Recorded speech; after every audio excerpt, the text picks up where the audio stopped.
All right, we are recording. Cool. Here we Well, are. Micah, we're here again. Here we are. Just you and me, bud. It's another two-hander, you know? Another two-hander.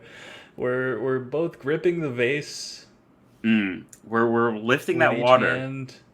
Well, We're it's a very looking into simple metaphor, right? It's just like you have two hands, they're holding the podcast, they're carrying the podcast, yes.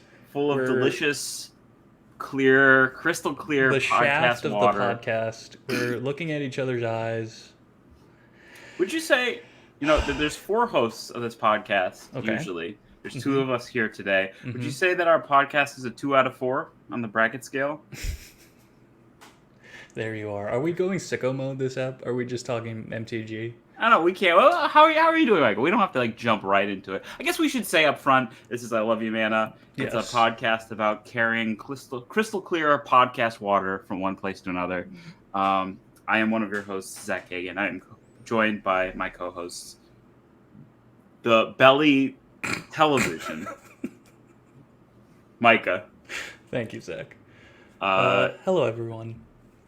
and we'll see if Tor and Mike Yeah. can be raised from their slumber anytime soon. But I believe it is just you and me today. Yeah, I believe Mike is indisposed with some other work / other podcasts, and I believe I have no idea. We don't know where Tor is. He's in Listeners, No Man's Sky. He's in yeah, the he's Milky literally Way. in No Man's Sky. I was telling Zach this. Tor and I are friends on Steam now, so whenever This is big. so he can't hide from me anymore. I know whenever he logs on to No Man's Sky, Mm-hmm. which is a fairly good clip. He's deep in No Man's Sky, I would say. Okay. He's been fucking grinding it. It's a good game. Good game It's a to good kind game. of if you want to get Sink lost your in teeth the in. game. Yes. Yeah, Hmm. you want to eat some hours Arguably the largest game ever made. in terms of Like, space you can traverse. Right. yes. Correct. Okay. All right. Okay, well, Tor is arguably the largest podcast host. that's true. I don't think So that's arguable. I think it's inarguably he's the largest, so at he least needs within us. Is he needs he tier 1? space. Is tier 1 the high power or tier 4? Tier four. Tier four. But Okay, now we're getting ahead now of why did they ourselves. do that? Why Why did is they? I think it's because they're trying. They want to get away from they don't want it to be. They don't want it to be like, oh, you are first, second, third. They don't want to put a value judgment on it. They're trying to avoid value judgments. In fact, that's what Gavin said, is that he wants to. If he can think of better names than numbers, if there are better Ooh. terminology, Uh-huh. then he would. What if they prefer that. were the I Love You Mana podcast host names? Yeah, that'd be nice. My deck is a Lester. My deck is Uggen tier. Yeah, Uggen tier is pretty good, to be honest.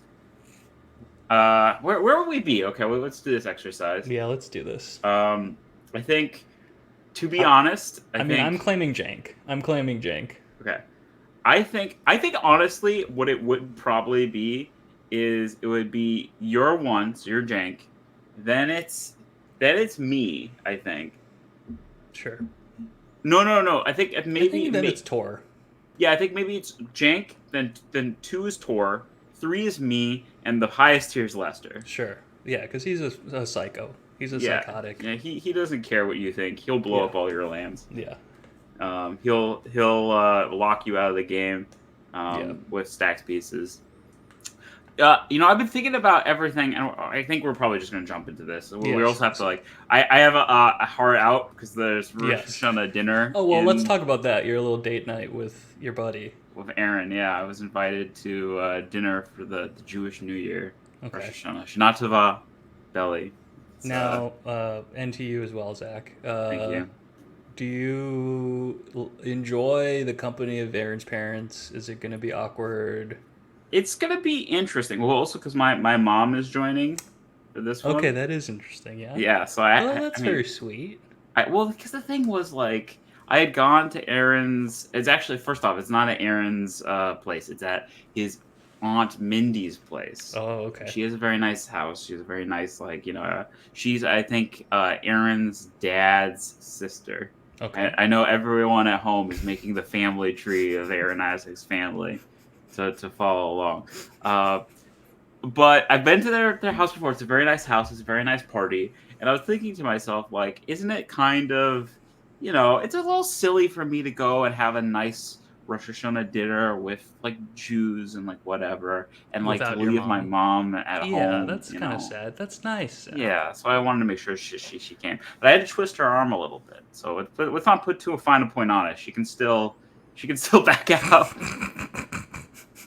if she hears me talking about it. I am recording from home, not recording for the office. That's the other big change from last week. And we're recording in crisp 1080p, which is a new update for StreamYard. You can see all the dust on however long we are still doing this. All the dust on my books that I haven't read in 10 years. Do that again? Oh my gosh. Okay, Zach. So this is kind of part two. Yeah. Hot shots part EDH hot shots part deuce. Well, actually, speaking of golf, that's a golf thing, right? I don't know, man. I do have a golf update from Lester. Okay, all right. What's the golf? Well, he got banned from a golf course, or at least like there's some drama. He might not be able to come back. Why? Because like he and the owner of Sisyphus, Sam Harriman, he's done like some of our draft stuff. He's collaborated with us. They were gonna go golfing at some golf course. I don't want to like dox it, but apparently like half their party showed up late. Like 2 of them showed up, and then the other 2 were coming.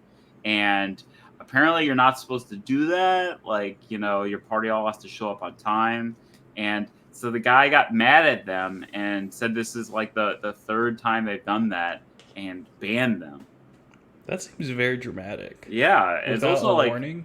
Yeah, exactly. And it's not like this is like a golf club, like country prestigious, club, like, sure. Yeah, this is just like one of the like public golf courses in the city. It's okay. I don't know. It feels like it also wasn't even like they were golfing. I mean, I'm like telling all this whole story from Sam Harriman's perspective, right? But the way he tells it, they weren't like golfing at like prime hours anyway. Right. It was like a Tuesday. Right. So while we were going crazy saying the sky is falling because of the commander changes. Yeah. Lester's been dealing with his own world of drama. upheavals. Like, where is he going to golf now? Well, speaking of drama. Yeah, okay. Some more drama happened. Do you like that? Yeah, that's a good tradition. Speaking of drama. Do we have any mea culpas from last ep? This ep? Like some of our takes? I think we did pretty well. I think the big takeaway is that you called it, right? Thank you. I called it, but not in this way. It's kind of it is a sad. There are elements of it that are very sad. Mm-hmm. Namely that members of the RC were harassed and death threats were lobbied at them. Yeah, and we talked a little bit about that kind of behavior last episode. Like the extent to which that they received harassment was terrible.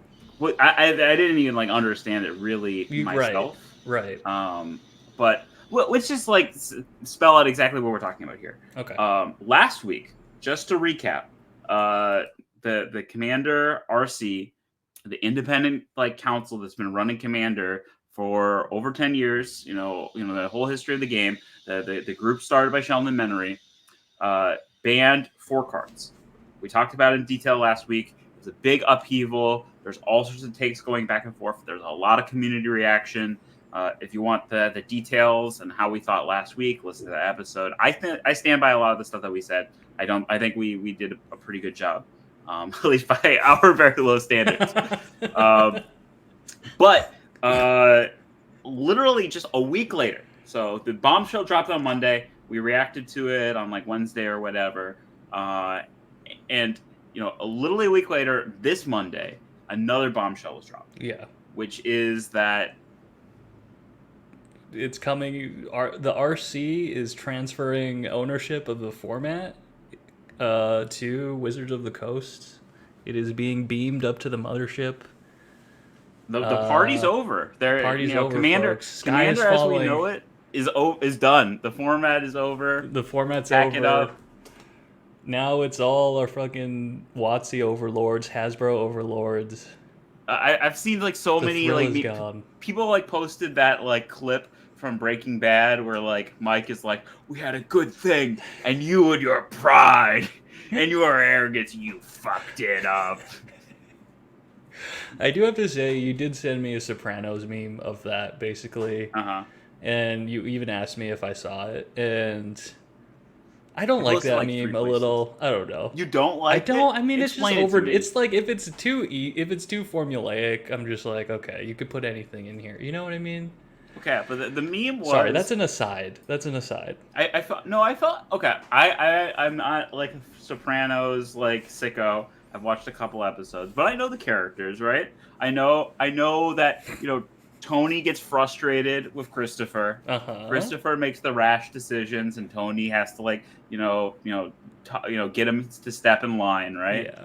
And I feel like that's what that meme was describing. Tony was I am doing a Sopranos rewatch right now after the David Chase documentary, and I'm triple crowning it, Zach. So I'm watching the ep, then I listen to a Talking Sopranos ep on the ep, and then I also have a book by Matt Zollerseitz and Alan Sepinwall, who are two like movie critics. Okay. That they put out about Sopranos, and they have a deep dive on each ep. So then I'm reading each of those chapters. Wow, you're really digging in. I'm digging in, baby. Let's go. I mean, the Sopranos, like, I just don't have that kind of relationship. But that's like the kind of thing that, like, that chapter will open in my life when I will like go back to Sopranos, because I have HBO Max. That's a big thing. Sorry, Max, the one to watch for HBO. Yeah. So it is available there for me. It's one of those things where I'm a little scared to open that door. It's like once I step in, maybe I'll be like, addicted to the whole thing. Have you ever binged a show, Zach? Yeah. Oh, certainly. Right. Okay. Like I was actually thinking about it recently because like another podcast I listened to is doing like a David Lynch retrospective. Oh, okay. And Twin Peaks. I binged Twin Peaks in like a few years ago. Sure. And that's the kind of show that is like very bingeable. Yeah. But like you also have to kind of binge it to get past season 2, because season 2 is like very much drags in parts. You need vibes. You need vibes to sustain you. Yeah. And kind of like smooth over the edges. Yeah, there are some shows I think like lend it themselves better to like binging. Just like I binged Shogun. Ooh, that was a good show. Did you like that? I like Shogun a lot. Okay. But like, I mean, have you listened to this podcast? Like Japanese history, whatever. It's just like, okay, that's like you resonated with a quirked up white boy in Japan. But like, there's like it got a bunch of Emmys. Like I'm happy for Shogun. But my guy, the white boy Cosmo Jarvis fucking didn't get anything. Yeah, he was whatever. Fucking snubbed. He was fucking so beast mode. He's fine. He's but good. that's true. The Japanese actors First off, and actresses he has kind of it. two like modes in Shogun, right? Oh yeah, because like he's like has this one mode where he's just like being like British fuckboy kind of like trying to romance Yuriko, and then he has like yelling about like English interests in the Portuguese, just completely belligerent. Yeah, and it's like, but okay, the one I'm mad about is I forget the actor's the guy name. who didn't get what's his name? The supporting actor who plays this sort of like it's like Yoshi Bur. What was his name? He plays this like mid-level like feudal lord who's like trying to play both sides. Yeah, and it doesn't work out for him, and he's just like he's a fuck up. He's Yabushige. And I mean, his performance is just like phenomenal, right? Yeah, he's so lovable. He's so like slimy, right? Like his like every single move he makes is so telegraphed. He's so bad at like trying to play both sides, and like he always like he'll like succeed and then like, you know, immediately it will blow up on him, and like you just love like watching his smug face thinking that he's pulled one over on like, you know, all these other, you know, more conniving people in feudal Japanese politics. It's great. I love that character. Yeah, go watch that show, folks. Yeah. Great recommend. I think these are two series because like I know they're going to do a second season of Shogun. I would love to see a Shogun Secret Lair. Wouldn't that be great? Oh my god! I mean, from your lips to fucking Mark Rosewater's ears. I mean that would be fun. I mean, Sopranos Secret Lair. I think we've never been closer. Sopranos Secret Lair, yeah, that's true. If it happens, I'm gonna fucking bust my nut. I'm gonna that will be. God, if we could materialize will that into place. I mean, you would really be Nostradamus. I almost said right. Nosferatu. Right. Also, a movie I'm excited coming out. Robert Eggers. There you go. There we go. Okay. I feel like our. Can I just psychoanalyze us a little? Sure. I feel like us derailing ourselves of our magic talk is our like subconscious missing Tor. Yeah, it's been too long. And it's been too long. Because we've definitely like we had one episode where I think we were really on the ball. We did our magic talk, and we stuck to the skeleton, right? Yeah. And we're really kind of craving some derailment. Although I think there is a lot to talk about. Okay, let's get to it. Yeah. So okay, what happened? Since the ban announcement, RC has gotten a lot of criticism from interested parties, from parties with bad faith. I don't know. There's been so much. The discourse levels had never been higher, right? The waters of the discourse river had overflown the levees and was the levee flooding. Was breaking. Yeah. And apparently they received death threats and all sorts of it just became pretty clear that it was not sustainable for them to continue to be this governing body. Like these 5 people who, are in charge of making these really important decisions about the most popular way to play this game. My understanding is that they reached out to Wizards and said that they need to make some kind of change.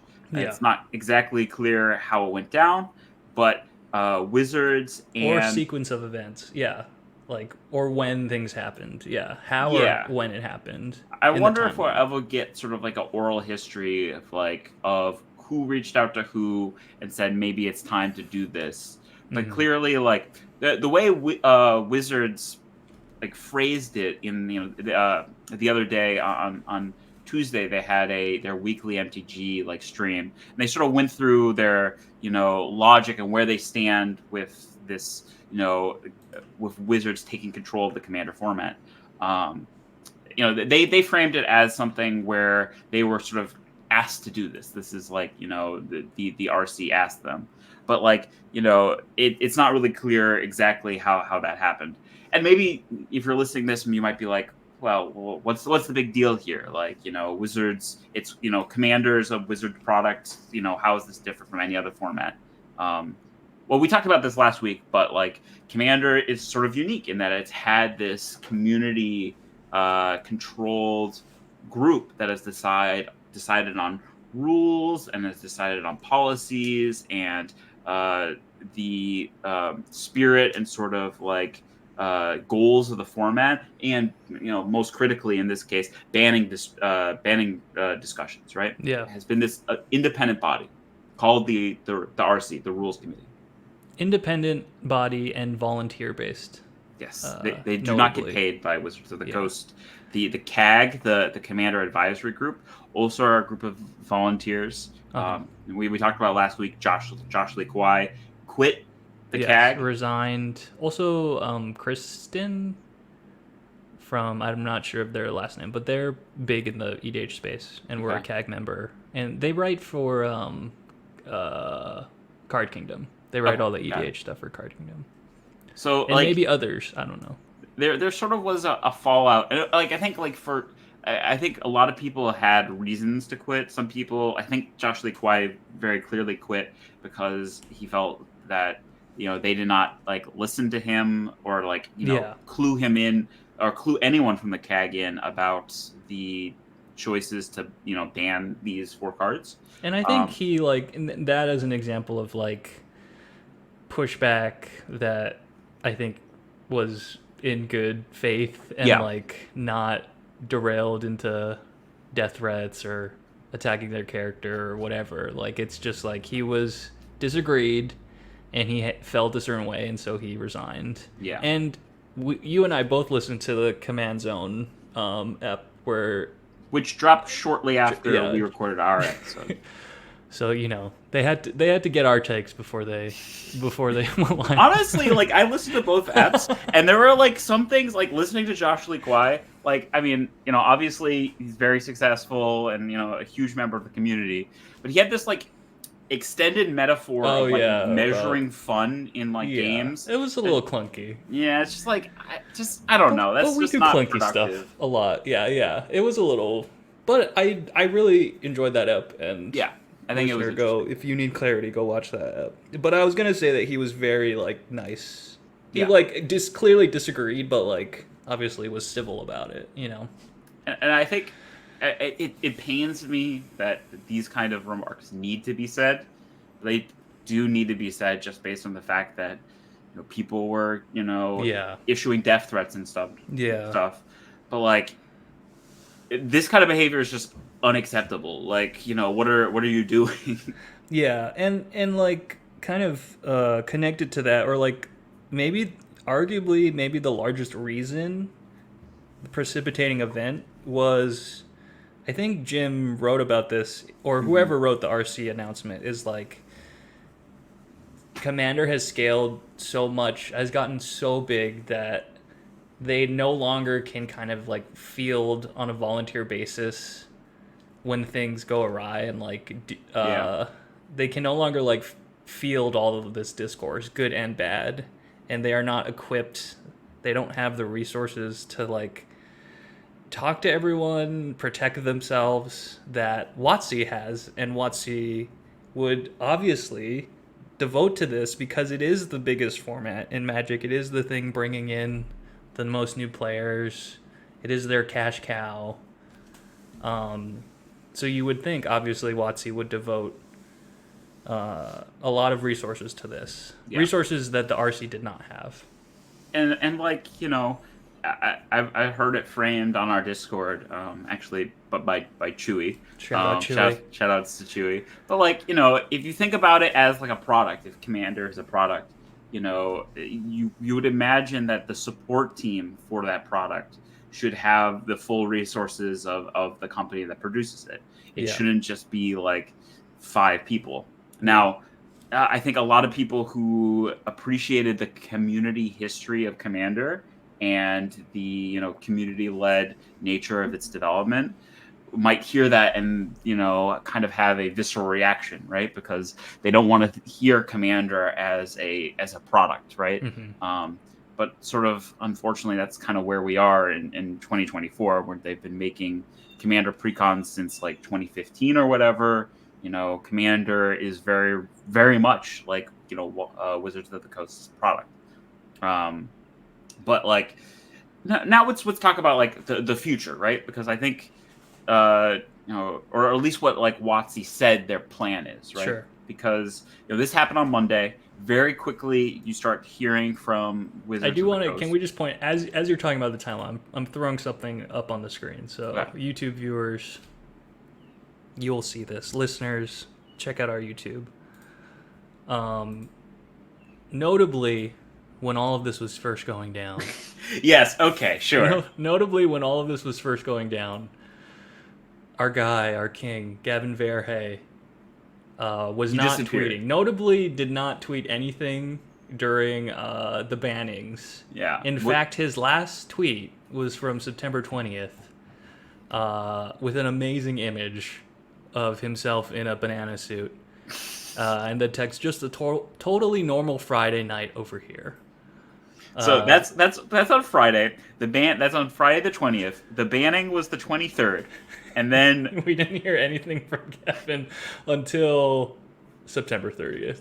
yeah, when it's announced that they were going to be stepping in, Which makes sense. He's a company man. He wasn't gonna, shit was clearly going down. yeah. He needed to have all his ducks in a row or whatever. I think definitely they need to present a unified front. Yeah. And I'm sure during this whole time, Gavin was communicating, talking with the RC. I'm sure he was part of these discussions to, take over Commander in some capacity. He's very clearly, part of the group that's leading the creation of... If not the lead, yeah. Yeah, I think Gavin has a lot of goodwill in the community. People trust Gavin.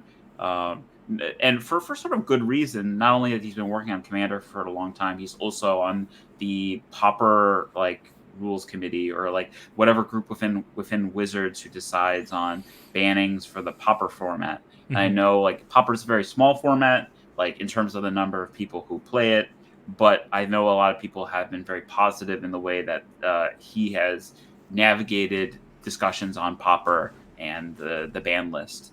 And so people are, he is a good guy to put forward as the face for this new era of Commander. I think notably, and we'll get into some of the things Gavin has talked about, but I thought it was an interesting fold, and maybe this didn't come explicitly from Wizards, but from RC, the fan side, or maybe explicitly, Wizards can kind of put out news and updates about Commander moving forward without having names attached to it. Sure. They can just have a press release that doesn't have name, who decided it. Yeah. And so that kind of naturally sublimates or stops people from harassing individuals. Certainly, probably Gavin will get the brunt because he's the new face of this. But I did think that was interesting that they can now be anonymous in a way that the RC was not. Well, I think the thing is Wizards does get flack for how they handle the format. Okay, so the announcement was Monday. The stream where they clarified things was Tuesday. So things are happening very, very quickly, right? Mm-hmm. Wizards did not apparently... I think there was some back and forth with Wizards about the ban decisions before September 23rd. But the wider company did not really know about this decision until Monday. I don't know if Gavin knew or whatever, but the point is that these moves have been happening very quickly, right? And so on Monday of this week, the reactions to just the news that that the RC is going to be over and it's going to be taken over by Wizards of the Coast. There was all sorts of immediate sort of dramatic reactions, right, from folks like Saffron Olive and from members of the EDH Rec cast and any content creator in the space, as one could imagine. But the one I want to point out was I heard, I don't want to name names, but I've heard this multiple times from different people about I don't really trust Wizards to run the ban list because look at how they've managed other formats like Modern, right? Modern often came up as a format that was problematic, that Wizards was not handling well. And a lot of criticisms gets thrown at Wizards, for example, not banning cards like the One Ring, just because the card is very expensive, right? And so, the One Ring is a $100 card and has not been banned in Modern for whatever reason. And for a long time, they didn't ban Grief in Modern or in Legacy. Mm-hmm. And a lot of people speculated it's because those were mythics in chase sets and they didn't want to ban it. And so that was the initial reaction I heard from folks on Monday. It's just the kind of move that the RC made, banning these expensive cards, Wizards is not going to do that because they'd be too scared to ban expensive cards from their chase format. Wow. Sorry.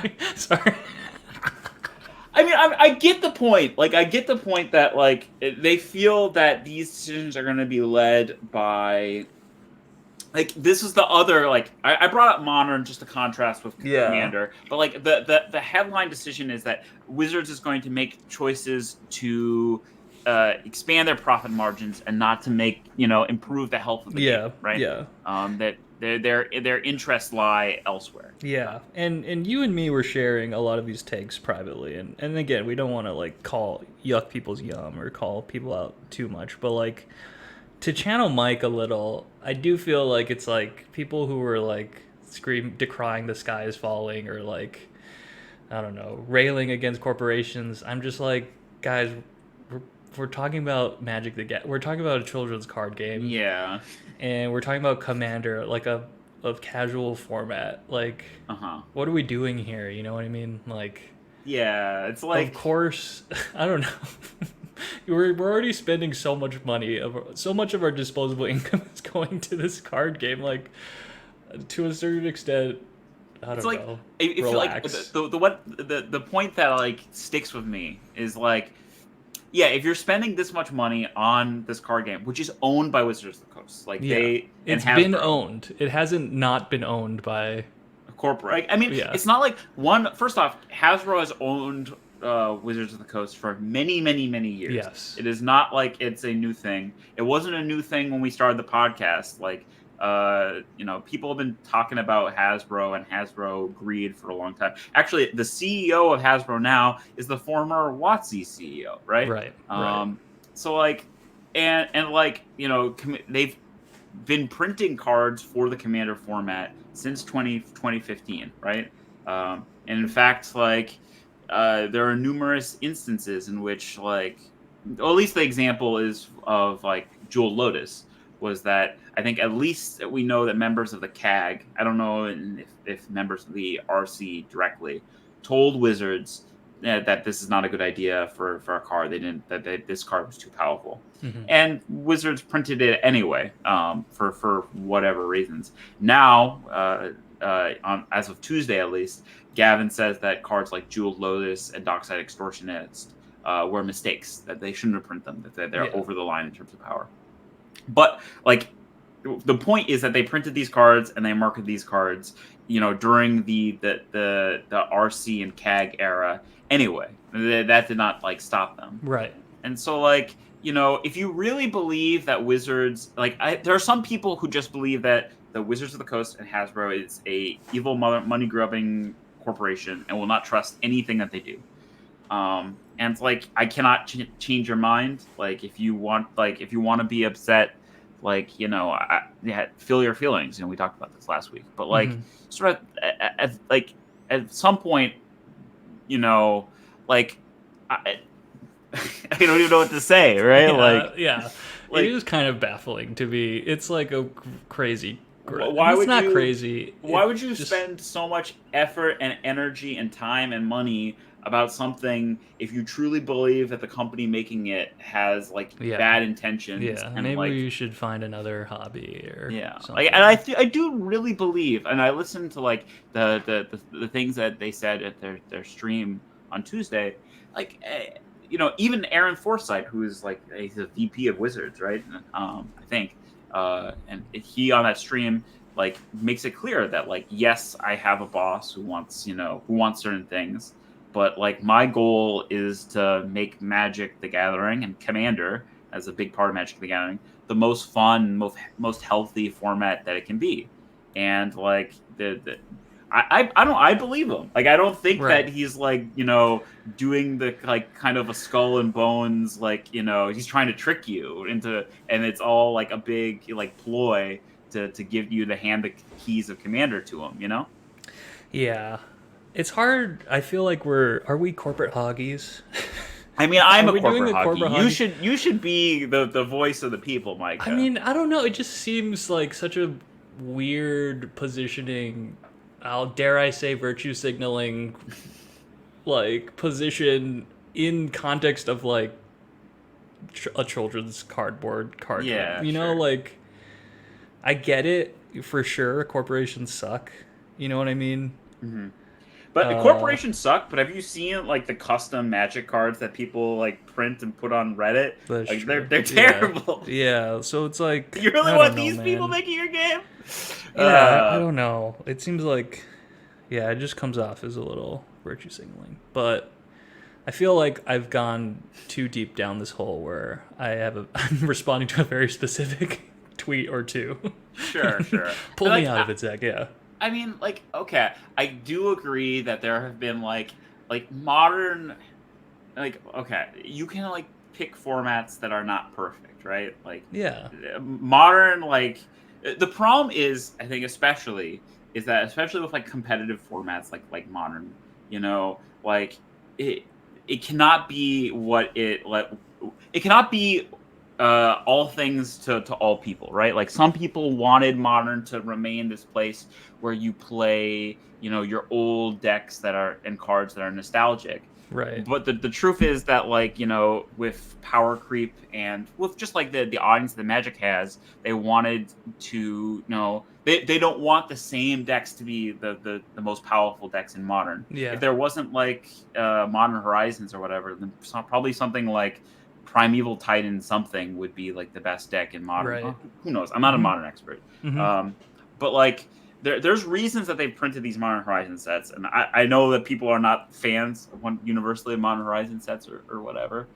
We're not even here to talk about modern, and I'm not like the modern guy. The point is that like, yeah, like you know, sometimes have they been overly cautious with banning cards? Or have they like let a format like languish a little bit in terms of like banning decisions?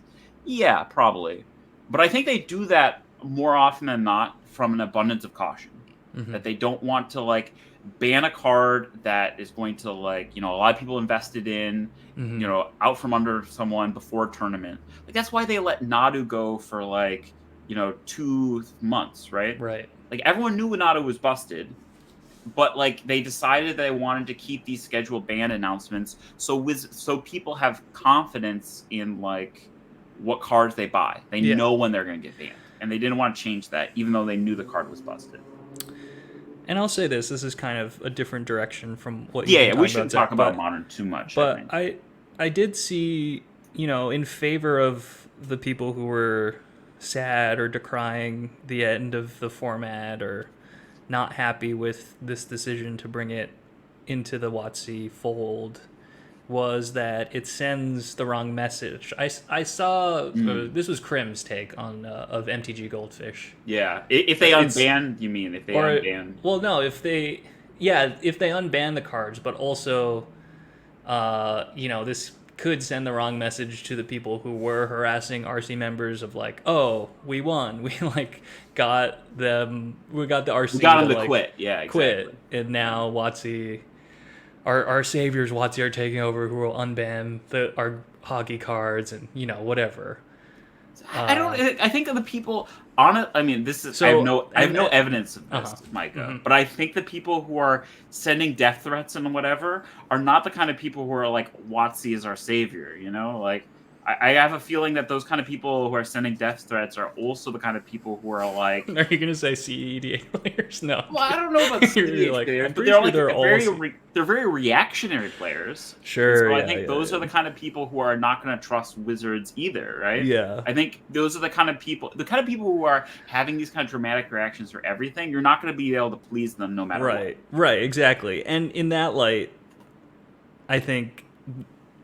This is time. It's quite honestly overdue for WotC to take over the format, because it is their biggest format. Yeah. The most people are playing it, have thoughts about it, good and bad, and they just need it. No longer can be shepherded by a volunteer group. It needs to be like resources devoted to this, a team to like handle when you know the mob gets these reactionary takes and makes it a little sour, you know, like it's just, it was time, I think. And like, did you see like Olivia Gover-Hicks tweet about this, where she like expresses like, I think like genuine like regret about how this all happened, right? Yeah. And she even talks about like the memory of Sheldon in a very like emotional way. Yeah.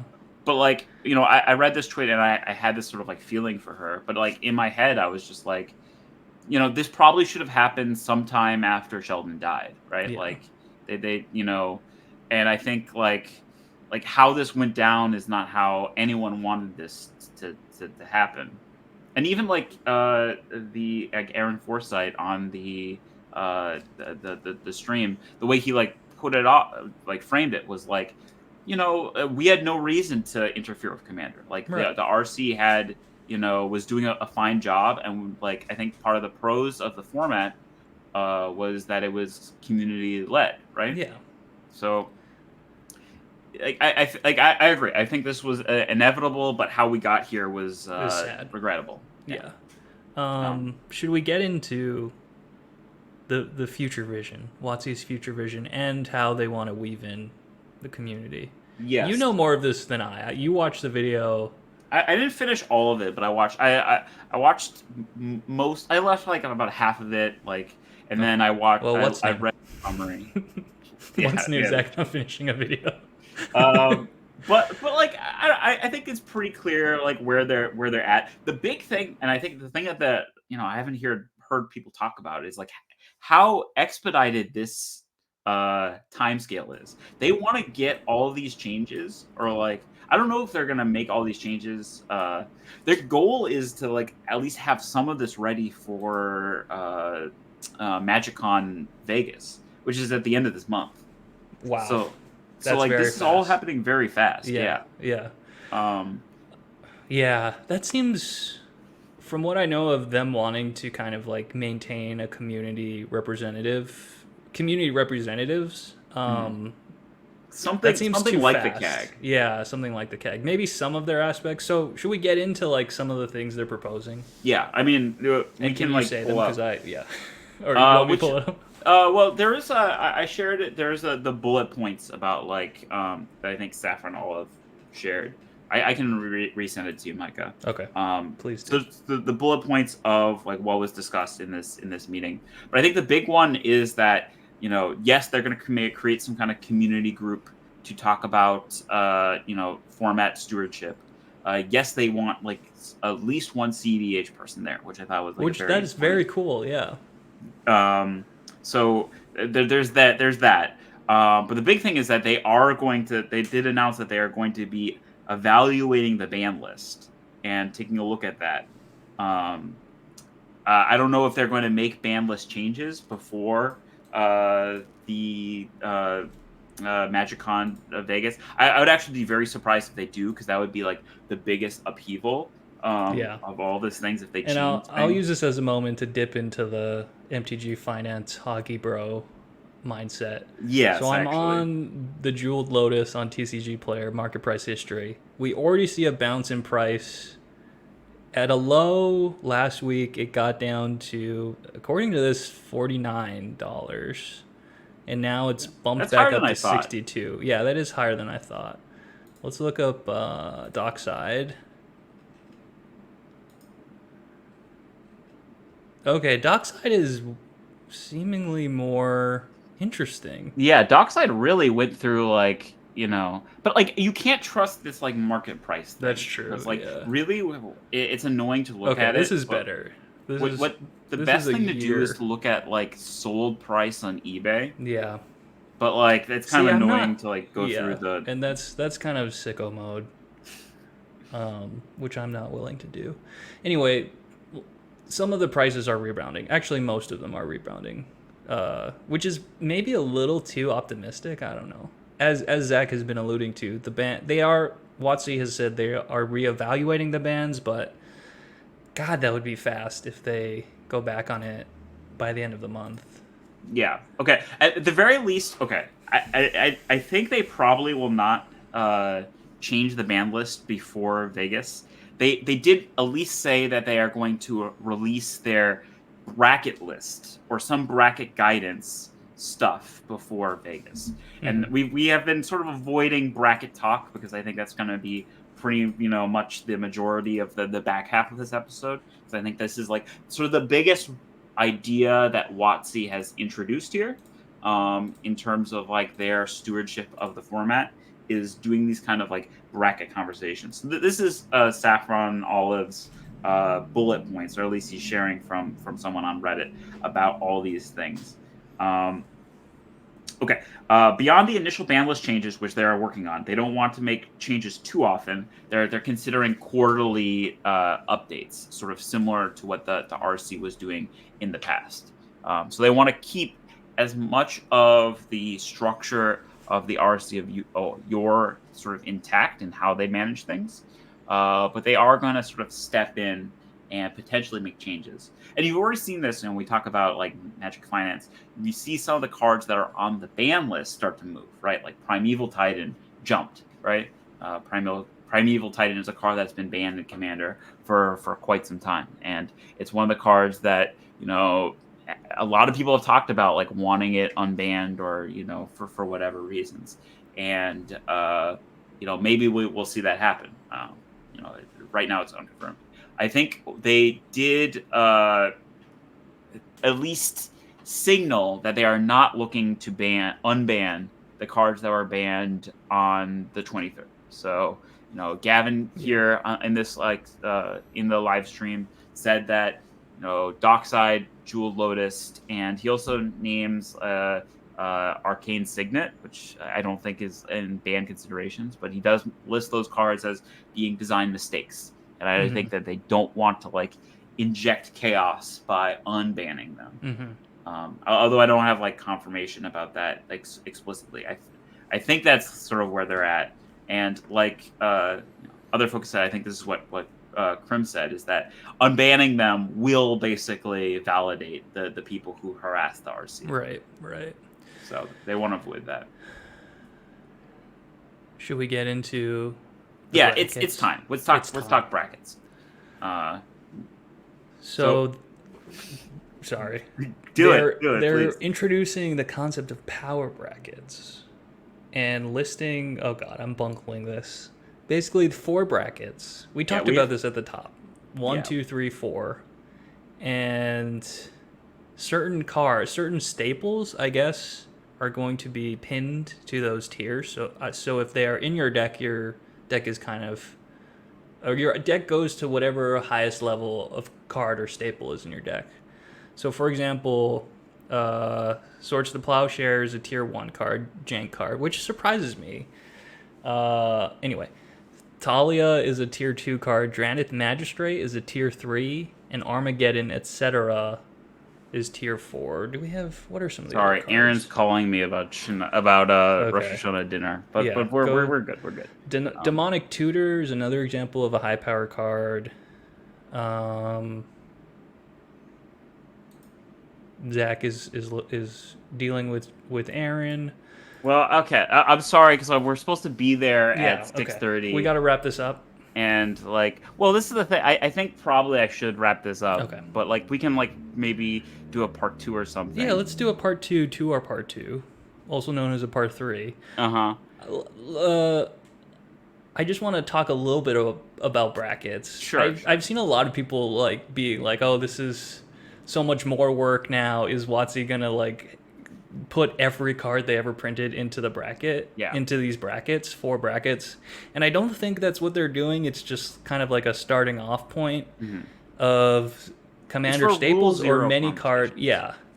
And I think this is a great continuation from Rule 0 from last week, where I actually think this is much better than ranking a deck from 0 to 10, which was kind of the standard for the previous era of Rule 0 or current Rule 0, which is asking someone to self-rate their deck without kind of tools of like, well, what is a high-power deck? And I mean, obviously, people know, or there's consensus of what high-powered is, but I think this gives better language and better tools to players to have these conversations, especially players with low emotional intelligence, which is something I was talking about last time. Yeah, maybe that's myself so real, though. Like, I think these are great tools, and I think 4 levels, 4 brackets is way better than 0 10. You know what I mean? Yeah, like, and then where everyone was ambiguity. just like, "Oh, my deck is a 7," you know. Right. So I'm very excited about this. I'm optimistic. I mean, I'm optimistic, yeah. Part of the thing is like, the way they framed it is that your deck's power level is equal to the highest power level like card in it. It's just like sometimes like I think there's some nuance there. I think that's what they're kind of aiming for is like, saying like, oh, I have one power level 3 card in my deck. Right. It's this card. Is that okay? Like, talking about those like power level outliers is I think what they want you to like, what they want to like, the kind of conversations they want to start, right? Yeah. Do you think they'll have, now that I'm thinking about this, do you think they'll have like abilities in brackets, i.e. like landfall? Like certain abilities are better, or like land destruction. Yeah, like stacks. Like, I mean, like you see this in this chart here because they showed some examples. Can you bring up the chart? I have to go, but like, okay. I tended to. This is not a chart. Sorry, I just like there's too much stuff going on. We'll get to it part 3. We'll dangle that. You can pull folks. It we're up, gonna look at charts or join our Discord. It's in our Discord, yeah, but it's just like the examples they put for cards. I think like they use the term power level. We're using the term power level because they used it, right? But it's really not power level because like you even brought it up. I just texted you the bracket examples. And I apologize, this is not... Okay, well, I can't put it from my phone. Okay. Yeah, sure. Well, I mean, this is better because, like, to be honest, it's not very high quality, the image that I found, right? But you see, like, Swords to Plowshares is at the bottom here, and, like, Vampiric Tour and Armageddon, that's what's... It's not a basic land, basic plains, it's Armageddon is at the top. But these are examples. And, like, Swords to Plowshares is not a jank card, right? Like, but it's a powerful card. It's a very powerful card. And it's like below the power level of Fabricate, which is on rank 2, which is a little strange. But like, while Fabricate is, I think, a weaker card, to be honest, than Swords to Plowshares. Swords to Plowshares is a very fair card that like helps like decks catch up, right? It's a kind of the card. It's running removal is something Wizards wants to encourage you to do, right? I think what these brackets are supposed to be is like warning, like, just like put these into your deck only if you are like really sure you want to do this, Yeah. I think that's interesting. I mean, curation on any level is biased and is subjective, not objective. And I do think I love that one of the reacts you sent me was kind of touching on this, but I love that they put Swords to Plowshare at level 1, i.e. jank level or the lowest power level, because it speaks